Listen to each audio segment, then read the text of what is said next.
Card. Ambani పెళ్లికి నాకు నాగమామకి red card. పెళ్లికి వెళ్లి అవమాన పాలవడం అంటే ఇదేనేమో అంటూ తెలుగు యాక్టర్స్ పై సమంత అంబానీ పెళ్లిపై అగ్రెసివ్. అందరికీ తెలిసిన విషయమే, అంబానీ పెళ్లి వేడుక కోసం తెలుగు సెలబ్రిటీస్ కి కూడా ఆహ్వానం అందుతూ వచ్చేసింది.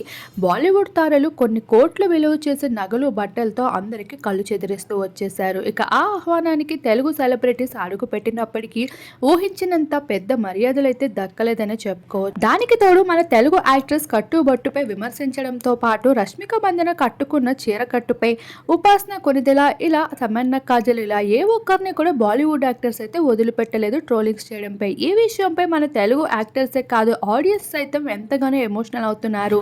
బాలీవుడ్ కల్చర్ కోసం పెద్దగా మాట్లాడుకోనక్కర్లేదు అని కొంతమంది అంటుంటే, బాలీవుడ్ ని మన టాలీవుడ్ లో బ్యాన్ చేయాలి అంటూ ఇంకొంతమంది ఫైర్ అవుతూ ఉన్నారు. ఇదే విషయంపై సమంత సైతం స్పందిస్తూ, సమంత అంబానీ పెళ్లిలో ఎందుకు కనిపించలేదు అంటున్న వారందరికీ అయితే శామ్ సైతం వస్తున్న ట్రోలింగ్స్ పై అంతే ఫన్నీగా రియాక్ట్ అవుతూ, శామ్ కి నాగమామ్ కి రెడ్ కార్డ్, అంబానీ పెళ్లికి వెళ్లి ఇన్సల్ట్ అయ్యే కన్నా ఇంట్లో ఇన్సల్ట్ చేసుకోవడం కూర్చోవడం బెటర్ అంటూ తను వేసిన ఇండైరెక్ట్ కౌంటర్స్ పై నెటిజన్స్ సైతం క్రేజీ కామెంట్స్ అందిస్తున్నారు.